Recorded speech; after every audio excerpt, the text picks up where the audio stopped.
Assalamualaikum warahmatullahi wabarakatuh. Kembali lagi di channel Semua Punya Cerita. Sedikit informasi bagi yang belum tahu, channel ini sebelumnya bernama Podcast Horor, tapi kali ini berubah menjadi Semua Punya Cerita. Dan kali ini Mimin akan menceritakan sebuah cerita horor dari cerpenmu yang dikarang oleh Seprianus dengan judul Rumah Kos Misteri. Seperti apakah ceritanya? Sebelum mendengarkan cerita ini, alangkah lebih baiknya jika kita membaca basmalah terlebih dahulu. Bismillahirrohmanirrohim. Sekitar 5 tahun yang lalu, ketika aku baru saja menjadi mahasiswa di kota Bandung, seperti kebanyakan mahasiswa rantau lainnya, aku juga mencari-cari tempat kos yang kira-kira dekat dengan kampus. Karena belum punya teman, tak punya saudara di sini atau orang yang aku kenal, aku mencari tempat kos sendiri saja. Selesai menyelesaikan semua urusan pendaftaran di kampus tempatku diterima, aku langsung keluar kampus untuk mencari tempat kos. Untung saja aku datang lebih awal, dan saat loket pendaftaran dibuka, aku menjadi antrian pertama. Akhirnya aku bisa menyelesaikan semua urusan pendaftaranku lebih awal. Kira-kira pukul 11 aku sudah keluar kampus. Setiba di luar gerbang, aku merasa sangat bingung. Aku benar-benar tak tahu tentang kota Bandung ini, dan aku juga tak punya siapa-siapa yang kenal di sini. Malah dalam pikiranku, seandainya sampai malam nanti aku masih belum menemukan tempat kos, aku akan menginap di kampus saja. Tapi pikiran itu segera aku tepis. Aku hembuskan nafas kuat-kuat dan bertekad dalam hati kalau aku pasti bisa menemukan tempat kos sebelum senja. Kemudian aku mulai bertanya-tanya kepada mahasiswa-mahasiswa yang tampak senior dan sedang berkeliaran di luar kampus tentang di daerah-daerah mana saja yang terdapat banyak tempat kos. Aku juga bertanya pada penjual-penjual kaki lima yang bertebaran di sekitar gerbang kampus, dan untungnya mereka dengan ramah menunjukkannya. Setelah sekian informasi dan kurasa cukup, aku mulai berjalan sambil menyandang tas ranselku yang sangat padat dan berat. Aku menyisir trotoar di sepanjang jalan menuju daerah yang ditunjukkan oleh orang-orang yang kutanya tadi. Aku mulai dari rumah pertama, dan seperti yang tak terlalu kuharapkan, pemilik kosnya bilang penuh. Aku melanjutkan ke rumah berikut, dan sayangnya selalu saja aku dapatkan penuh. Aku mulai tergerogoti rasa pesimis bahwa untuk rumah berikutnya pasti akan kudapatkan hal yang sama. Aku mulai kehilangan harapan mendapatkan tempat kos sebelum senja. Tapi saat itu hari sudah menunjukkan pukul 1:30 siang dan perutku mulai keroncongan. Aku memutuskan beristirahat sejenak di sebuah warung kecil yang menjual nasi dengan lauk dan sambal rumahan seadanya. Ibu pemilik warung itu gemuk dan wajahnya sangat ramah. Ketika aku memasuki warungnya, dia menyambutku dengan hangat sambil mempersilahkan aku duduk layaknya anak sendiri. Aku merasa canggung sekaligus senang diperlakukan seperti itu. Tapi ibu itu tampak sudah biasa dengan mahasiswa-mahasiswa seperti aku, yang kelelahan, lapar, dan jauh dari keluarga. Dia mengambilkanku sepiring nasi lengkap dengan lauk dan sayurnya.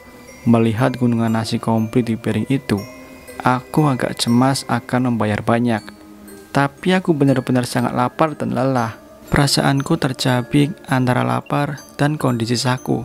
Semua uang yang dititipkan orang tuaku nyaris habis, dan yang tersisa hanya untuk biaya kos dan beberapa kali makan. Dan orang tuaku baru bisa mengirimkan uang seminggu lagi. Tapi ibu itu seakan tahu kekhawatiranku, dan dia langsung bilang sambil tersenyum bijak, "Tak apa-apa nak, sekali ini gratis." Mendengar itu, senyumku pun langsung cerah. Sambil makan, ibu pemilik warung itu mengujaniku dengan pertanyaan-pertanyaan, mulai dari daerah asalku, alasanku kuliah di sini, sampai cerita tentang pengalaman ibu itu pernah merantau di daerah asalku selama beberapa tahun dan akhirnya kembali ke sini. Karena sangat lapar dan menghabiskan makananku dengan lahap, aku tak terlalu mendengarkan ibu itu bercerita. Tapi tampaknya ibu itu hanya senang bercerita meski tak seorang pun antusias mendengarkannya. Setelah selesai makan, sesaat sebelum aku pamit dan mengucapkan terima kasih, Aku menyempatkan diri bertanya pada ibu itu tentang tempat kos yang masih tersedia di sekitar sini. Sekilas aku menangkap ada keraguan di wajahnya, tapi kemudian ibu itu berkata, "Kalau di sini penuh, tapi mungkin di sebelah sana masih banyak yang kosong. Soalnya sebagian mahasiswa lebih suka kos di daerah sini."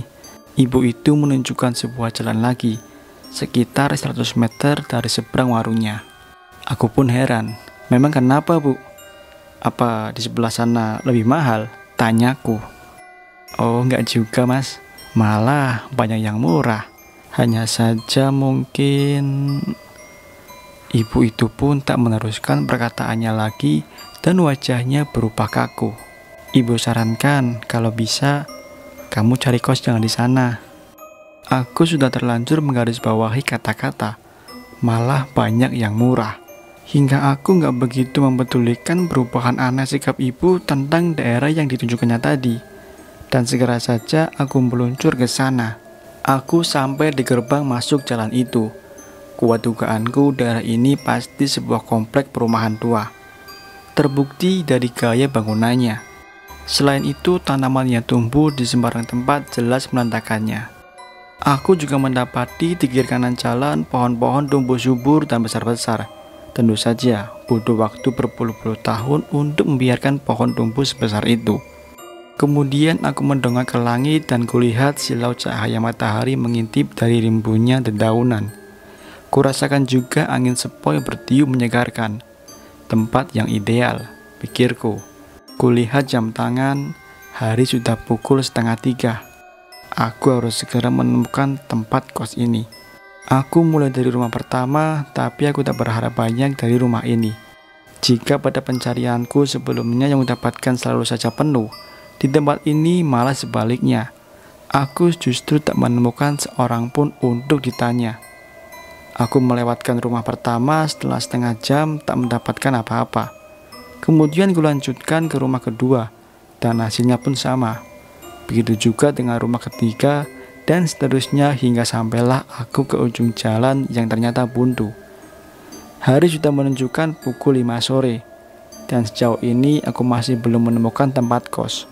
Tinggal rumah terakhir bernomor 66 yang terletak paling ujung. Bangunannya bergaya Belanda. Dinding-dinding yang dulunya dicat putih kini sudah berwarna coklat kusam. Bahkan di beberapa tempat sudah berwarna hitam oleh lumut berusia puluhan tahun. Rumah itu seolah tersandar ke dinding tinggi berwarna hitam yang mengakhiri jalan ini. Seperti rumah-rumah sebelumnya, rumah itu juga nampak kosong dan sudah lama ditinggalkan. Rumput dan tumbuhan seluruh liar sudah tumbuh sembarangan di halamannya. Aku mulai dihantam kekecewaan. Sepertinya untuk mendapatkan tempat kos hari ini sudah tak ada harapan lagi. Aku memutuskan untuk kembali saja ke kampus dan melanjutkan pencarian besok. Tapi ketika aku berbalik, tiba-tiba seorang ibu-ibu keluar dari rumah itu. Rambutnya sudah berwarna putih dan dia memakai kacamata bulat tebal berantai. Tangannya yang kisut memegang gagang pintu dengan gemetaran. "Mau cari tempat kos?" tanyanya padaku dengan suara serak tuanya yang bergetar. Aku membalasnya dengan anggukan cepat antusias. "Masuklah." Sebenarnya, ketika pertama kali aku masuk dan kakiku menginjak halamannya yang terlantar, aku merasa ada yang aneh. Perasaan sedih, terasing, suram, dan tanpa harapan seperti berkecamuk. Tapi karena saat itu harapan untuk memperoleh tempat kos lebih besar dari apapun, aku mengabaikan perasaan itu, khawatir akan membuatku takut sendiri. Ibu itu memanduku ke dalam. Ruang tamunya kosong melompong, tak satupun perabotan mewah terpajang. Hanya lantai ubin antik berwarna suram, dinding-dindingnya juga sudah kusam, dan agak bau, seperti bau lumut, tapi juga bukan. Sambil berjalan, kulihat langit-langit rumah tinggi, namun sedikit bercak-bercak kecoklatan. Di tengah-tengahnya tergantung sebuah lampu watt rendah dibaluti sawang laba-laba yang tampaknya sudah dibiarkan begitu saja selama bertahun-tahun tanpa perhatian. Aku jadi kikuk karena ibu itu diam saja selama memanduku melewati lorong-lorong rumahnya menuju kamar kosong yang terletak paling ujung. Bunyi sandalnya yang bergesek dengan lantai ubin yang dingin dan berwarna gelap agak membuatku merinding. Sepanjang lorong itu, berjejer pintu-pintu kamar yang tertutup rapat. Kupastikan ada sekitar selusin kamar di kiri kanannya. Aku simpulkan rumah ini sudah lama dijadikan tempat kos dan yakin sekali penghuninya pasti banyak sekali. Tapi sayangnya, tak satu pun dari pintu-pintu itu terbuka. Jendela di sampingnya juga gelap tertutup tirai gorden yang agak berdebu. "Apa semua kamar ini penuh, Bu?" tanyaku.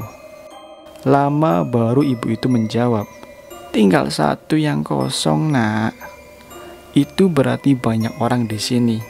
Aku akan punya banyak teman kos. Rumah ini pasti akan ramai sekali. Tapi anehnya, tak satu pun kamar yang menunjukkan ada orang di dalamnya. Apa semua orang sedang pergi keluar?" "Ini kamarnya, Nak," kata ibu itu dingin. Dia memasukkan kunci, lalu pintu kamar itu terbuka perlahan. Pintu itu berderit panjang, jelas sudah lama sekali tidak pernah dibuka. Ada saklar di samping pintu sebelah dalam. Aku lalu menekannya dan kulihat lampu yang tergantung setengah meter dari langit-langit. Awalnya lampu itu enggan hidup, berkedip-kedip seperti mau putus, tapi untunglah kemudian bisa menyala meski agak terkesan temaram. Tapi itu bukan masalah, karena aku bisa menyelidiki bagaimana sebenarnya kondisi kamar itu. Ada satu lemari kayu bersandar di salah satu sudut kamar dan sebuah tempat tidur di sampingnya. Beberapa bantal yang belum tersarung juga ada di atasnya. Menumpuk membentuk gunungan bantal, aku sama sekali tak berharap bantal itu akan menjadi milikku. Karena kelihatannya sudah lama tak terpakai dan diselimuti debu tebal. Namun, yang paling penting bagiku adalah tempat colokan listrik. Setelah aku pastikan ada, ternyata terletak tepat di samping jendela. Aku keluar menghampiri ibu itu, saatnya bernegosiasi soal harga sewa kamar. "Kamar mandinya ada di ujung sana, lalu belok ke kiri," ujar ibu itu sambil menunjuk ke samping. "Ada dua, yang satu hanya untuk tempat mencuci baju dan mandi."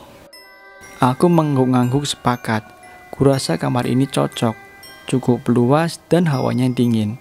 Lagi pula sudah lama aku gak punya kamar sendiri. Dalam pikiranku, sudah terbayang-bayang beragam rencana pengaturan untuk kamar baruku ini. Sudah kutempatkan di mana kira-kira posisi terbaik untuk televisi, komputer, penanak nasi, dan lain sebagainya. "Oh ya, dengan air dan listrik, sebulan berapa, Bu?" tanyaku. 100.000, jawabnya singkat. Apa aku nggak salah dengar? Hari ini masih ada tempat kos dengan harga sewa serendah itu. Mungkin aku salah dengar, mungkin juga Bu itu salah ucap. Aku tetap tidak percaya. "Berapa, Bu?" tanyaku memastikan lagi. Tapi ibu itu tetap menjawab sama dan tetap tak berubah ketika aku menanyakan untuk ketiga kalinya. Dalam hati, apa hari ini keberuntunganku atau ibu itu yang salah menawarkan harga? Sudahlah, aku akan ambil kamar ini, mumpung murah. Setelah sepakat dan menerima sejumlah uang dariku, ibu itu menyerahkan kunci kamarnya. Bunyi gesekan sandalnya dengan lantai terdengar menjauh saat aku memasuki kembali kamar dan yakin sekali, ibu itu sudah kembali ke ruang depan, atau mungkin di kamarnya dekat ruang tamu. Karena barang-barangku tak banyak, hanya satu tas ransel saja, aku gak perlu lama menata kamar. Aku cukup membersihkan dulu lalu membeli barang-barang yang kira-kira sangat kuperlukan saat ini. Meski suka berkedip-kedip setiap kali dihidupkan, sebenarnya lampu kamarku masih baik-baik saja. Tapi aku tak suka kamarnya. Cahayanya membuat kamarku suram. Aku juga segan minta lampu pengganti. Bayar cuma 100.000, aku malah minta lebih. Lebih baik ku beli saja nanti. Seharian berjalan membuatku kaki luar biasa pegal. Ditambah membersihkan kamar, mengepel lantainya, lalu menggeser lemari kayu dan tempat tidur. Sempurna sudah meremukkan tubuhku. Kebetulan ibuku menitipkan alas kasur dan beberapa sarung bantal di raselku. Jadi aku gak perlu memintanya lagi ke ibu tua itu. Setelah semuanya cukup bersih, paling tidak tempat tidurku sudah cukup nyaman untuk kutiduri. Aku memutuskan berbaring sejenak sekalian menunggu maghrib tiba. Rasanya tak sampai beberapa menit, aku sudah tertidur pulas. tapi segera saja terasa ada sesuatu yang membuatku tak nyaman. Gerah memenuhi kamarku, bertambah terus-menerus. Aneh, padahal sebelumnya sangat dingin. Aku ingin bangun, tapi karena sangat letih, aku benar-benar tak berdaya walau sekedar membalikkan tubuh. Lebih anehnya, aku ingin membuka mata tapi tak berhasil. Pikiranku saat itu antara sadar dan tidak. Lalu tiba-tiba saja aku merasa takut. Sangat takut. Aku merinding dan gemetar ketakutan. Aku meringkuk, menarik selimut hingga menutup kepala. Aku juga merasakan keringat dinginku merembes pelan di sekujur tubuh. Yang membuatku lebih takut lagi. Aku mendengar suara serak, mirip bisikan dan erangan memanggil-manggil namaku. Suara siapa itu? Aku ingin bangun, tapi tubuhku seperti lumpuh. Bahkan untuk sekedar membuka mata, aku benar-benar tak sanggup. Namun, samar-samar dari celah mataku, aku seperti melihat sosok putih berdiri mengambang di ujung kakiku, tinggi jangkung dan berambut panjang. Kepalanya nyaris menyentuh langit-langit kamar, dan dia seolah menunduk menatapku. Aku ketakutan dan ingin segera bangkit, tapi sungguh, aku tak berdaya. Aku juga ingin berteriak sekencang-kencangnya, tapi suaraku hilang. Tubuhku membeku dan gemetar, basah oleh keringat. Setelah beberapa saat berjuang untuk membuka mata, yang rasanya berjam-jam, akhirnya aku terbangun juga. Aku langsung bangkit dan memberanikan diri untuk menatap ke arah di mana sosok putih itu berdiri. Aku tak mendapatkan apa-apa. Di sana cuma ada dinding kusam yang lembab. Aku juga mengamati langit-langit kamar. Barangkali saja sesuatu itu telah pindah dan berkelautan di suatu tempat di atasku. Tapi tidak. Tak ada tanda-tanda telah terjadi sesuatu. Aku tak melihat gorden jendela bergoyang, atau mungkin daun pintu yang terbuka perlahan mengeluarkan bunyi derit panjang mengerikan. Tidak. Tidak ada apa-apa. Mungkin itu mimpiku saja. Toh aku juga sering mimpi horor seperti itu. Mungkin juga akibat kelelahan dan dalam tahap penyesuaian di tempat baru. Tapi suara bisikan itu, suara itu seperti nyata. Aku tak yakin itu sekedar mimpi. Dan anehnya, aku merasa suara itu seperti berasal dari dinding-dinding di kamarku. Aku melirik jam di meja belajar di samping tempat tidurku. Jam menunjukkan pukul 6:30. Senja telah pasti lewat. Aku pun memutuskan mandi. Aku keluar kamar mandi dan membawa handuk dan perlengkapan mandi. Ketika aku menoleh ke ujung lorong, aku melihat sekelebat bayangan putih menghilang ke tikungan kamar mandi. Aku hanya sempat melihat ujung kain putihnya saja. Sesaat darahku berdesir. Apa itu? Mungkin itu teman kosku yang mau mandi juga. Aku meneruskan langkahku menyusuri lorong panjang menuju kamar mandi, sambil berharap dalam hati paling tidak ada salah satu kamar yang terang, menandakan ada penghuninya.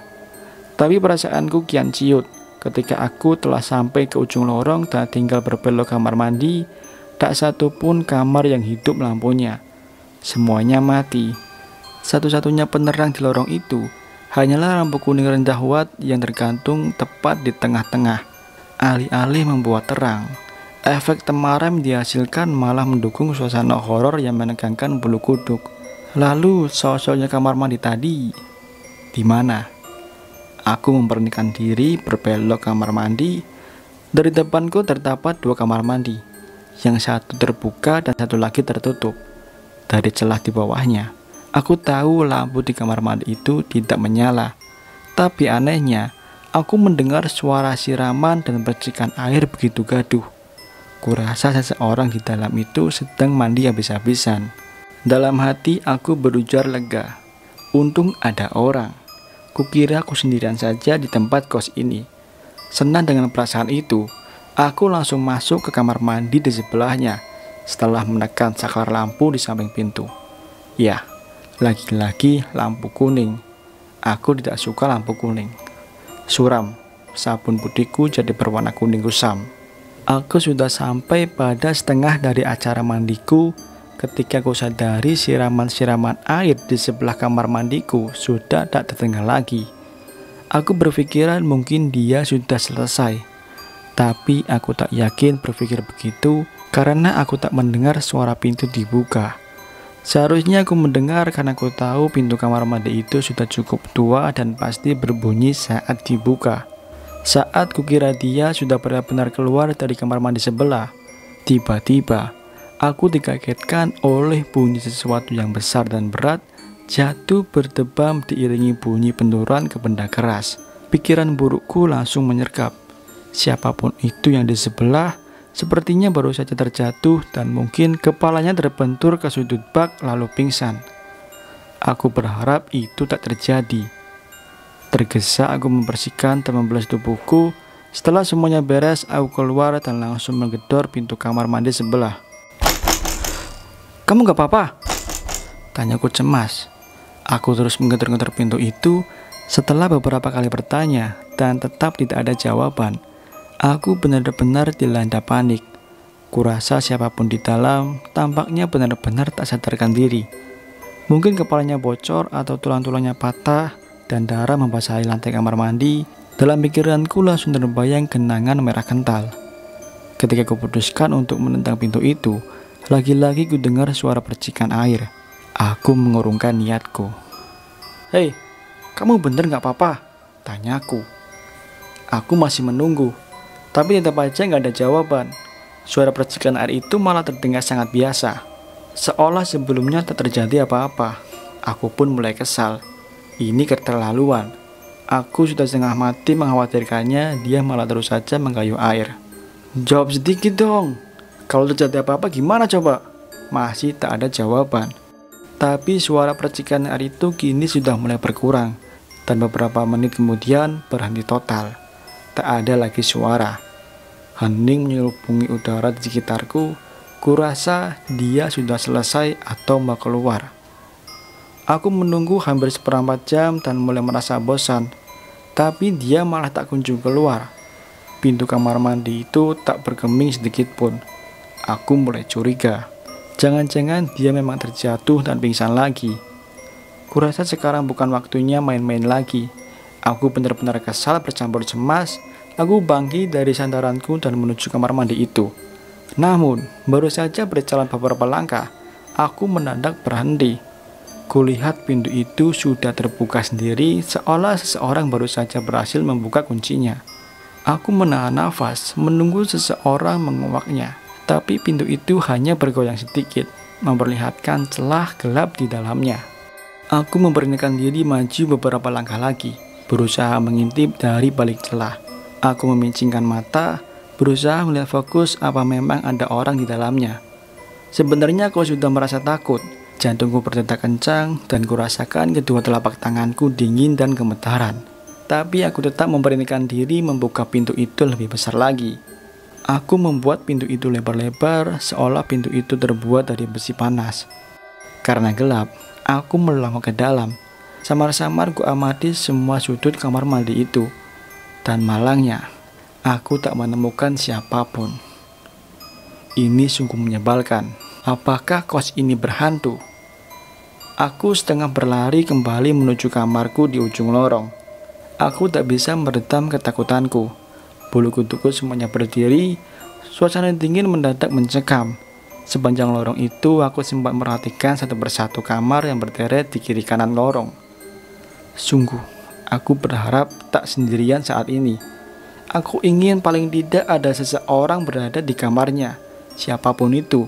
Tapi semua orang seperti pulang kampung saja. Semua kamar itu tertutup rapat dan lampunya mati. Tak ada tanda-tanda orang di dalamnya. Aku sangat ketakutan hingga butuh seperempat jam untuk membuka pintu kamarku sendiri. Kunci di tanganku licin oleh keringat dan sudah 7 kali jatuh. Parahnya, sekarang lampu kuning suram sialan di tengah lorong itu mendadak mati. Dan satu-satunya sumber penerangan hanya di kamarku. Pintu kamarku terbuka dan aku bergegas masuk. Setelah merasa agak tenang, aku mengunci pintu kamarku 2 kali. Aku memutuskan mendekam saja di kamar sampai besok pagi. Aku juga berencana akan pindah besok pagi. Tempat kos ini benar-benar tidak nyaman. Aku telah salah memilih tempat ini. Ketika aku menggantungkan handukku ke paku yang tertancap di dinding, sudut mataku menangkap sesuatu. Dan anehnya, sebelum aku benar-benar melihat, pikiranku langsung membawaku pada sosok putih horor dalam mimpiku tadi sore. Sekarang ketakutan dan kepanikanku benar-benar menguasaiku. Aku lemas, aku tak punya keberanian menoleh dan memastikan apakah memang sosok itu yang sedang menatapku dari sebelah kamar. Kedua lututku lunglai, kakiku mati rasa, dan parahnya, aku kembali mendengar suara bisikan persis seperti yang kudengar dalam mimpiku itu. Dan kini sedang memanggil-manggil namaku dengan jahat. Suara itu begitu dingin dan penuh dendam. Aku tak sanggup mendengarnya lebih lama lagi. Ini akan membuatku gila ketakutan. Aku langsung memutar kunci lagi dan mengempaskan tak peduli pintu kamar di sebelahku. Sudut mataku menangkap sekilas sosok putih itu benar-benar berdiri mengambang di sudut kamarku. Dan kini seakan melayang pelan menuju ke arahku.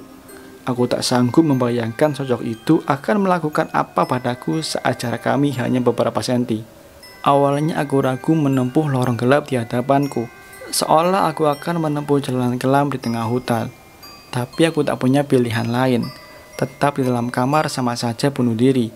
Meskipun ujung lorong dekat dengan kamar mandi, tapi di sana ada pintu keluar. Aku ingin keluar dari tempat ini secepatnya. Aku berlari seperti orang kesurupan, berteriak kencang tanpa sandal. Dalam beberapa detik, aku sampai juga di pintu keluar ujung lorong. Aku tak berani melirik ke kamar mandi yang gelap. Pikiranku sudah tak bersahabat. Bayangan-bayangan horor lainnya, seperti sesuatu yang lebih mengerikan lagi, sedang menunggu dari kamar mandi mulai bermunculan di benakku. Ketakutan pun menjadi-jadi. Setelah berhasil keluar, aku berharap ibu kosku mendengar teriakan histerisku tadi. Tapi tidak, dia tidak muncul dari kamarnya. Kurasa dia sudah tidur pulas. Sudahlah, yang penting aku keluar dari tempat ini. Untung pintu depan tidak dikunci. Dan sepertinya memang sudah tak terkunci untuk waktu yang sangat lama. Dan aku akhirnya sampai di halaman. Aku menyempatkan diri berbalik dan memandang ke seluruh bagian rumah tempat kosku itu. Kali ini aku benar-benar terkejut dan setengah tak percaya. Rumah tempat kosku itu sama sekali gelap. Tak ada lampu dimanapun. Tetapi meski malam hari, aku masih bisa melihat jelas. Ternyata rumah itu tinggal puing-puingnya saja.